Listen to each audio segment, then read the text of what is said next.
about fashion naman? Ano kayang trending ngayong 2025?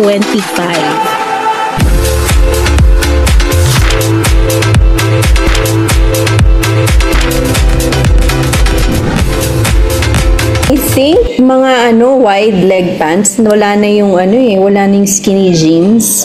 I think the most ngayon skirt and then sneakers yung medyo trending Yung mga skirt na mesh, lace, yung mga ganon. Tapos you'll pair it with cute sneakers, ganon.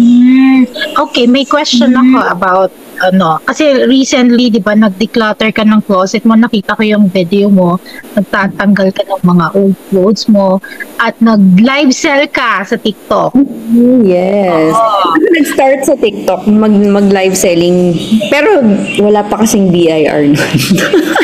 Ngayon meron na. Kaya tinigil. Meron na ba? Kaya tinigil ko rin, sir, ano ba yan? Ano naka-hunting ng BIR ang mga live selling? Nanonood din sila. Dami nilang requirements bigla nung nakita nilang ang daming kumikita sa TikTok. Oo. Through live selling. Sa Facebook. Oo. Kaya ban yan sa Facebook Dami nilang kaltas. Like, na lang mapupunta sa iyo. Ako, mag-declutter lang ako. Di wala na pala.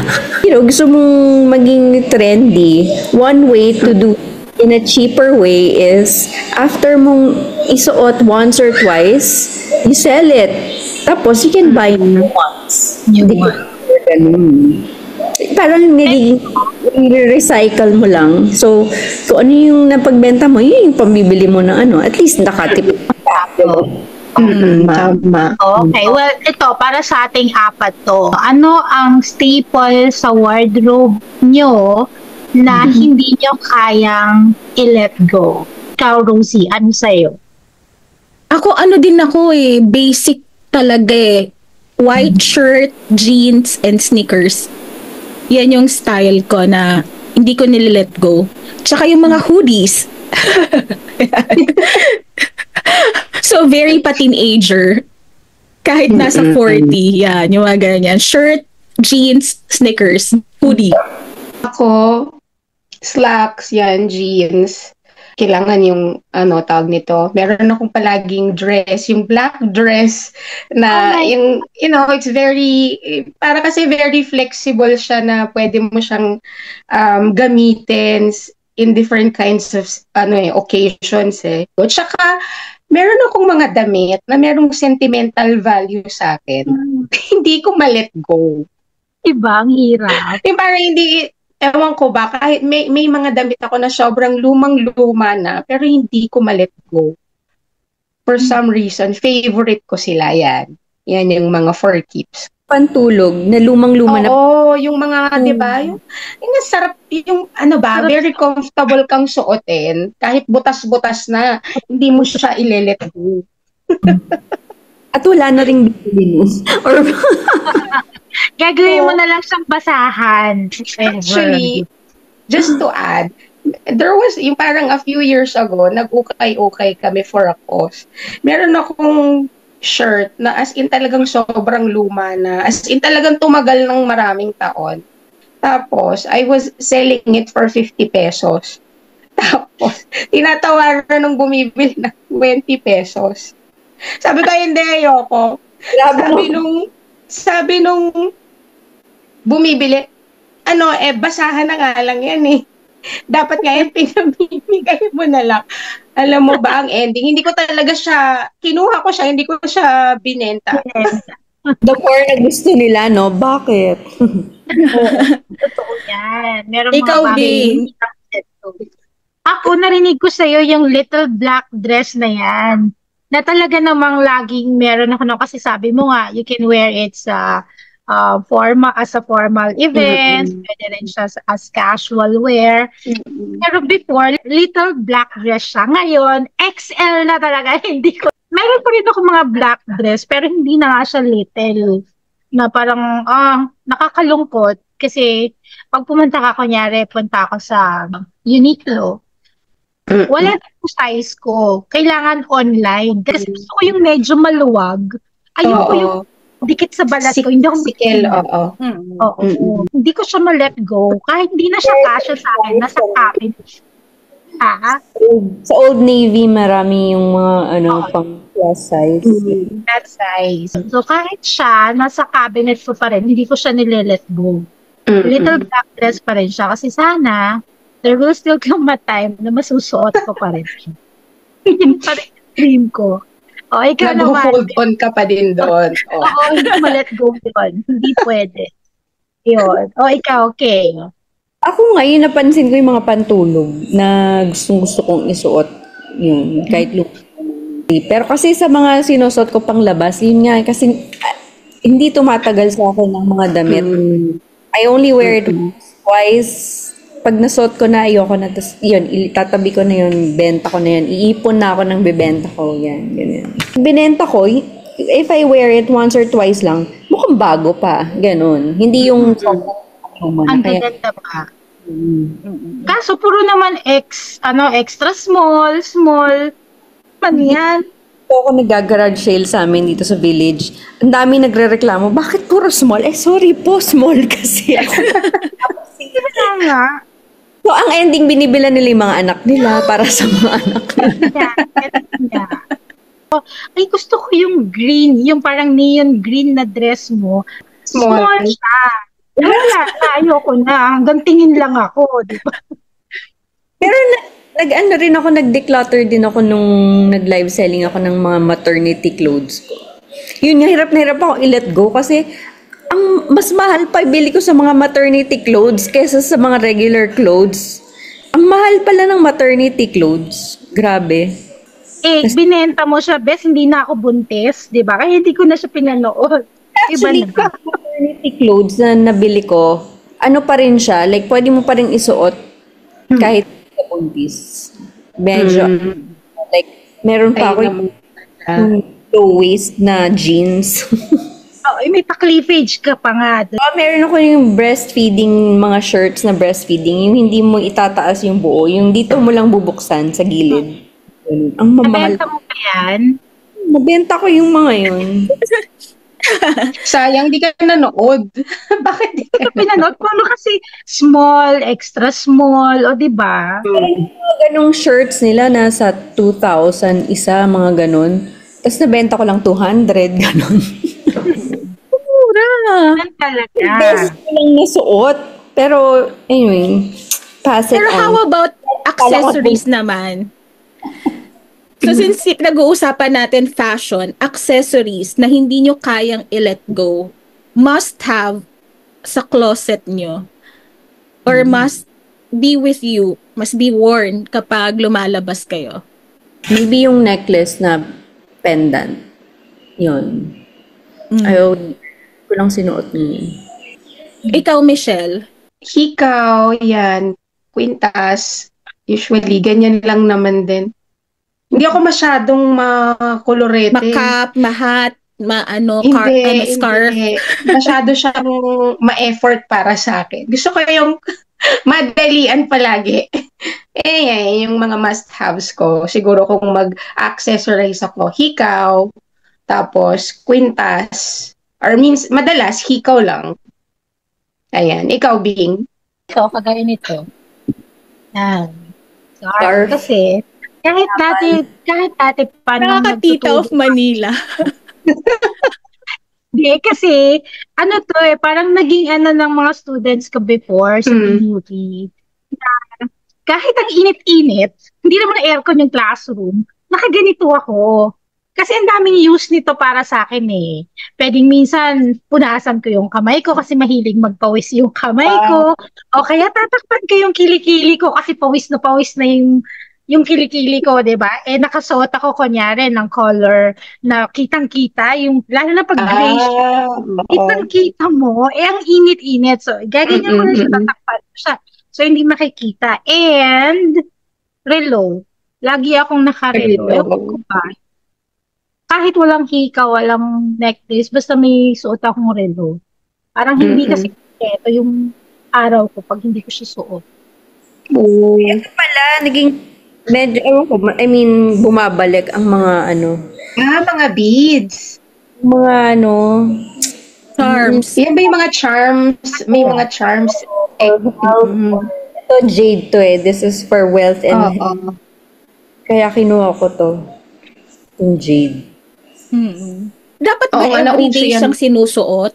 Yes, kaya wala akong accessories pero ito suot. Kasi ito, ang tawag Good doon? luck. Oo. To Good luck. attract. Yung black. Ano yung money, black? Ano ibig sabihin health. ng black? Ito, Health lahat din ba yun? lahat to is for Lahat health. health and wealth. Yung mga yun ang mga kinuha ko for health and wealth. Kasi health is wealth. True. Tama. Saka yan yung kailangan natin. Health and wealth. Exactly, no? Every day. Oh, how about you, Rosie? Ano naman ang accessories mo? Ako yung mga Pandora charms ko. So, hindi ko siya dala ngayon eh. Hindi ko suot. Pero lately, nandoon ako ngayon. So, parang few days ago, bumili ako ng bagong charm for 2025. Nakalagay sa kanya, time to fly. Para sa ating 40s Unfiltered channel. So, yun. Sa face na yun, sa Pandora face na yan, nang ginawa ko namang collection nun, sa bawat state na pupuntahan ko, may charm akong binibili. Bawat lugar na pupuntahan mo, merong charm. Nagre-represent. Ako naman, pag nagta-travel, dito na ako bumibili. Hindi doon sa place na pinuntahan ko. Parang last time, nung nag-Hong Kong ako, bumili ako ng Jasmine na charm kasi nagpunta kami sa Disneyland Hong Kong. So, yun. Hindi ako bumibili doon kasi parang ang mahal pag kino-convert ko. No? Parang namamahalan ako doon sa price. Meron din ba dito? Kung ano yung meron doon, meron din dito? Meron akong mga nahahanap na charm. Parang tinitignan ko muna online, tapos tinitignan ko din sa physical store doon, tapos tinitignan ko din sa physical store natin kung meron. Tsaka hinahabol ko lagi yung sale nila. Yung 50 off, 70 off sale nila. Middle ng year, tsaka end ng year. So, naka-sale sila hanggang January 8. So, nakabili ako ng isang charm para sa 2025. Yun nga yung time to fly. Last question about fashion. Meron pa akong pahabol. Ano yung fashion trend na sinubukan mo, pero later on na-realize mo, hindi pala siya para sa'yo? Kaya nilet go mo siya. Kahit yung sa past, Oo. kahit yung sa... Na parang ang baduy-baduy. Pero sinubukan Una mo. na ako. Una na ako. Alam mo yung spaghetti straps? Pinilit ko siya sa akin. My goodness, Diyos ko. Never naman ako talagang pumayat na yung braso ko parang ham. Naman yung kabataan natin na kung ano yung uso, adapt lang ng adapt, hindi ba? Yung parang di mo na tinitignan kung bagay ba siya sa'yo, fit ba siya sa figure mo. Hindi ko ma-imagine na naka-spaghetti ka ba? Ako din. Actually, kumbaga parang, alam niyo naman ako, mabilisan ako. Parang there was one time na tinignan ko sa picture, oh my God, mukha ko talagang ham na, alam niyo yun, yung nilagyan ng tali. So yun, na parang not for me. Or kung magagano susunod naman na ako, ako, siguro babe. magbe-blazer ako para meron akong dignidad sa sarili ko. Ako susunod na ako, yung mini skirt. Uso ngayon din yan ngayon, 'di ba? Yung mga mini skirt. Oo. Parang hindi kasi nga 'di ba, ang dami kong stretch marks. So, parang uncomfortable ako na parang ano ba 'yun? Nire-reveal ko yung stretch marks ko. So, nako-conscious ako kaya tinigil ko na rin. Back to jeans and leggings. Bio oil mo yan. Ayun. Nag-try ako ng mga oil na yan, pero hindi siya nag-work sa akin. Bio oil? Mismo? Hindi ko sure. Brand ba yan, yung bio oil? Sige, check ko yan. Yun ang gamit ko, bio oil. Effective Naglilighten talaga siya or Yes. nawawala ba? Kasi sabi nila hindi naman daw nawawala, naglalighten You lang. have to be consistent. Si Kira, kinagat ng jellyfish nun. Yun lang ginamit ko na wala. Tapos si Oscar, yung mga scars niya, di ba, bata, ang daming lagi sugat. Pagkabe, yun yung nilolotion ko sa kanya, nawawala agad yung mga... But you have to be religiously applying it every night. Sa gabi mo, preferably night. Para... Saan yan mabibili? Para mabili na ni Rosie. Sa Mercury, like... Sa Mercury, o yun naman pala. Kahit saan. Nakalista na sa akin yan. Kasi hindi nga ako lista mo ulit. nag-i-skirt dahil nga sa stretch marks ko. Simula nang parang lumabas yung mga stretch marks ko, nagkaroon na ako ng insecurity, tsaka naku-conscious na ako na feeling ko nakatingin sila dun sa stretch marks ko, tapos sinasabi na, ano ba yan, naka-skirt pero ang daming stretch marks, diba? Ganun. Alam ko, kinalmot ba yan ng pusa? Or... Oo, kasi 'di ba ang puti ko pa. So, visible pa siya kapag naka-shorts or naka-skirt ako. So, feeling ko doon sila nakatingin kaya jeans, leggings, pants. Yun na. Pero bayo. Kala nila nakipaglaban ka kay Wolverine. Isang practice din na ginagawa ko since bata ako. I put lotion all over my body kahit sa tiyan. Kaya hanggang kay Oscar, never ako nagkaroon ng stretch mark. Kapag bata ka pa lang, like, your body is used to yung collagen. Kasi, like, di ba yung iba nag-lotion sa arms and legs lang? Ako, buong katawan. After showering, kailangan mag-lotion ka. Huwag mong patatakalin. Makalabas ka na ng shower kasi dun nakaka-absorb ng moisture yung after shower. Kaya pala, naalala ko lang, Kay. Before, di ba may time sa bahay ka. Pag lumalabas ka, amoy lotion yung buong kwarto. Tapos ano yan, parang pag lumakad yan si Kay, kahit dati pa, pag lumakad yan, dumaan yan sa'yo, parang naiiwan yung kaluluwa niya na, amoy mo pa rin siya. Kasi ang niya sa lotion.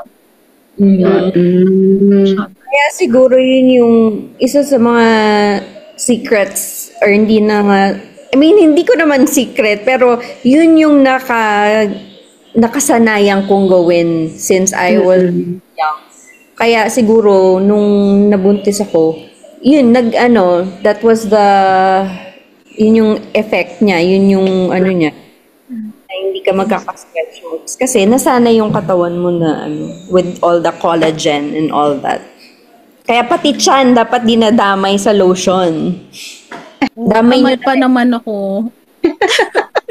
May naalala ko. Nung buntis ako, ang itim ng kilikili ko. Si Kay, nung buntis yan, ang puti ng kilikili. Diba kilikili mo, nilolotion mo? Hindi. Meron akong secret din sa deodorant. May secret din. Pwede ba i-reveal na? Kasi yun lang yung ginagamit ko ever since nung high school pa. So, meron akong dentist sa Baguio na nagbebenta siya nung deodorant na yon. Pero wala siyang tatak kasi galing sa Derma. So, anong nangyari? Doon ako sa kanya bubili ng deodorant since high school. Hanggang ngayon, yun yung ginagamit ko. Tapos, ang nangyari, start ako ng sarili kong line na Rejuve. Actually, doon nag-start yung sa deodorant, yung Skin Envy. Yeah. Ang ginawa ko, kinausap ko si Doc. Sabi ko, Doc, ayaw mo bang i-rebrand yung deodorant? Kasi lang siya, as in, walang name. Sabi ko, gusto kong i-share, sabi ko sa mga tao, ganyan. So, nung pandemic, yun yung naisip ko. Nag-order ako dun sa ino-orderan niya, sa Bicol pa nga, ang layo. So, imagine nun. Sinasalin ko sa mga ibang content. Tapos yun, bibenta ko. Subukan ni Michiko yan kasi you gave her deodorant. Ganda nga siya, maganda. Hindi rin nagbabasa yung kiligilid. Pero kay Michiko ka lang kasi nagbigay, hindi mo ako binigyan. Kaya nung nagbuntis ko, ang itim buti nga ngayon, bumabalik-balik na yung kulay. Pero hindi mo pa sinagot yung tanong. Ikaw, anong fashion trend na sinubukan pero hindi bagay sa'yo kung meron man? Wala. Joke. Wow, ikaw na, di ba? Hindi ko alam. Siguro, lately, hindi na ako yung masyadong yung revealing, hindi na masyado. Kasi tumatanda na rin ako, so parang, tsaka pagkasama si Oscar, ang hirap gumalaw. Pag kunyari naka-sexy kang damit, tapos habulin mo siya, parang wapo. So medyo, ano tayo ngayon? Medyo naglalelo ako sa mga sexy clothing. More on comfortable, ano na lang, clothing, especially pag kasama si Bagets. Pero pag ako lang or going out with friends, doon, pwede kang romampa. Ikaw, Bing, hindi ka pwedeng tumakas.